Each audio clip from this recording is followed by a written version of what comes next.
कि हमारे बुजुर्गों ने हमें एक तमीज़ दी है कि निहायत नरम गुफ्तगू करना, अपनों के दरमियान जब रहना निहायत नरम गुफ्तगू करना, बाजू कुशादा रखना, आजीजी करना जब भी मोमिनों के साथ रहे, गुफ्तगू नरम, अखलाक तवाज़ो इनकिसारी के, ये हमारे बुजुर्गों ने तमीज़ दी। उसके साथ ही ये भी कहा, लेकिन ए बच्चा ये मोमिनों के लिए कह रहे हैं, और अगर कभी कोई गुस्ताखे रसूल हो तो फिर अपना दिल नरम नहीं रखना और अपनी जुबान मीठी मत रखना और अपना दिमाग भी ठंडा मत रखना। हाँ, ये वसीयतों में से हमारे बुजुर्गों, 3 चीजें होती हैं इंसान की, दिल है, जुबान है और दिमाग है।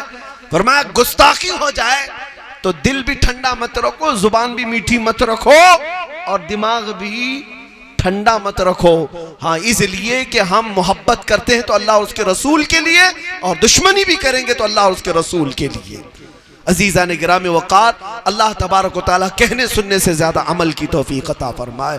हिंदुस्तान के इन हालात पर मैं सिर्फ और सिर्फ इस मिंबर से ये ऐलान करना चाहूँगा कि इन गुस्ताखियों को अगर नहीं रोका जाएगा तो फिर हालात सख्त से सख्त हो सकते हैं और मुसलमानों में मौजूद वो चिंगारियाँ कभी भी शोला बन सकती हैं और यकीनन बनेंगी इंशाअल्लाह अज़ीज़, इसलिए कि ये बहुत सह चुके। मैं आज यहाँ पर तुम्हें भी वो दर्स दे करके जा रहा हूँ, ऐ मेरे अजीज़ों, खाना ना मिले सब्र कर लो, पानी ना मिले सब्र कर लो, बिजली ना आए सब्र कर लेना, घर जायदाद विरासत में ना मिले सब्र कर लो। दुनिया की हर नेमत पर तुम्हें सब्र की तलकीन मैं कर सकता हूं, लेकिन मुस्तफा करीम की इज्जत की बात आए तो कोई कंप्रोमाइज नहीं किया जाएगा, इसलिए कि वो जाने ईमान है और जाने कायनात है, और अगर उस पिल्लर को हिलाओगे तो अजाब इलाही आ जाएगा। उस अजाब में हम सब गिरफ्तार हो जाएंगे, उस अजाब में हम सब गिरफ्तार हो जाएंगे। इसलिए उलमा की भी अब जिम्मेदारी बढ़ गई है कि कौम को बेखौफ और बेबाक होकर के बेदार करें। हालात का कुछ नहीं होना है, कुछ नहीं होगा। हालात हमारे लिए हर जमाने में इसी तरह रहे, बल्कि इससे ज्यादा खतरनाक रहे। 5 साल का मोदी आया है, दूसरे टर्म में आया है, लेकिन तुम्हें पता है अकबर बादशाह 48 साल तक था, 48 साल तक था, बगैर इलेक्शन के, बगैर वोटिंग के, और वो भी अखंड भारत का, ये छोटे इस मुल्क का नहीं, उसमें अफगानिस्तान तक की सरजमीन आती थी। वो अकबर बादशाह जब दीन इलाही की बात कर रहा था, ताकत के जोर पर मस्जिदों में मूर्तियां रखा रहा था और सीप बजाने की और नाकूस बजाने की हर जगह पर उसने हिदायत जारी कर दी थी। ऐसे डिक्टेटर के सामने भी एक आलिम रब्बानी मुजद्दिद अल्फसानी खड़ा हुआ और किसी से खौफ नहीं खाया, और उसने फिर ये ऐलान किया, अकबर तेरा लाया हुआ यह दीन नहीं चलेगा, जो चलेगा तो सिर्फ दीन मुस्तफ़ा ही चलेगा, मेरे मुस्तफ़ा करीम सल्लल्लाहु अलैहि वसल्लम का लाया हुआ दीन ही चलेगा। इस पादाश में उन्हें जेल भी भेजा गया, कई साल तक ग्वालियर की जेल काटे और फिर वापस वहां से रिहा होकर के भी आए। लेकिन आज मुझे बताओ मेरे अजीजों, अकबर 48 साल तक ताकत के जोर पर अपना एक नया दीन कायम करना चाह रहा था पूरे हिंदुस्तान में।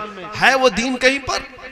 बल्कि मैं तो समझता हूं दीन इलाही का नाम अब हमारे बच्चों को पता भी नहीं होगा, यानी जो अकबर का लाया हुआ दीन था वो पता भी नहीं, हिस्ट्री भी खत्म हो गई। अकबर की न कब्र मिली, मर गया मरदूद, मुर्तद होकर मरा, काफिर होकर मरा। लेकिन बाकी अगर है तो मेरे मुस्तफ़ा की शरीयत ही बाकी है। इसीलिए अल्लामा किफायत अली काफी ने कहा था कि सब फना हो जाएंगे काफी वो, लेकिन हश्र तक नाम हजरत का जुबानों पर सुखन रह जाएगा, कोई गुल बाकी रहेगा न चमन रह जाएगा, पर रसूलुल्लाह का दीन हसन रह जाएगा। इसीलिए अब डरो मत। 48 साल का डिक्टेटर जालिम जब इस दीन मुस्तफ़ा को बदल नहीं सका तो 5 साल की बीजेपी आरएसएस क्या इसका उखाड़ लेगी, क्या खत्म कर लेगी, क्या खत्म कर सकेगी? मैं कहता हूं ये कुरान को बदलने निकले थे जो खुद बदल गए, चले गए। इनसे पहले इनके बड़े बड़े दादाओं ने भी कोशिशें की, हाँ किया, ऐसा नहीं है कि पहली बार है ये वाकया। इस जालिम कुत्ते को आज आप देख रहे हैं ना, ये तो आपके जमाने का अजूबा है, या आपके जमाने का दज्जाल है। हर जमाने में आते रहे, कोशिश करते रहे, लेकिन हो नहीं सका। क्या वो 26 हज़फ शुदा आयत का कुरान मिला आपको? किसी के पास आया? अरे उसके बीवी बच्चों के हाथ में भी नहीं आ सकेगा, खत्म हो जाएगा। अरब वाले ने कोशिश की थी बदलने की या फिर उसमें से नक्स निकालने की, जो अहले जुबान थे। जानते हो कुरान कौन सी जुबान में उतरा है? अरबी जुबान में उतरा है। मुझे थोड़ा सा वक्त दें, बर्दाश्त फरमा ले, मैं आखिरी अपनी गुफ्तगू को खत्म करता हूं। ये आज जो बदलने की बात आई उस पर मैं ये बात कह जा रहा हूं। अरब में सारे लोग परेशान थे, कुरान बार बार चैलेंज कर रहा था कि अगर ये अल्लाह का कलाम नहीं है तो तुम भी इस तरह की 10 आयतें ले आओ, एक सूरा ले आओ, एक आयत ही लेके आओ, चंद आयतें लेकर के आओ। बार बार चैलेंज कर रहा है कुरान और कोई लाने को तैयार नहीं। कुरान अरबी में उतरा, मक्का वालों की जुबान अरबी है, अरबी जुबान है, लेकिन जवाब नहीं ला पा रहे थे, परेशान हो गए। ये अहले जुबान जानते हैं मेरे अजीजों कुरान में क्या फसाहत है, क्या बलागत। हाँ, ये आज के जमाने के यहाँ पर 1400 साल बाद आने वाले जिनको उर्दू ढंग की नहीं आती वो अरबी बदलने निकले, अरबी के आयन से भी ये वाकिफ नहीं है। हाँ, मक्का वालों ने कोशिश की, परेशान हो गए।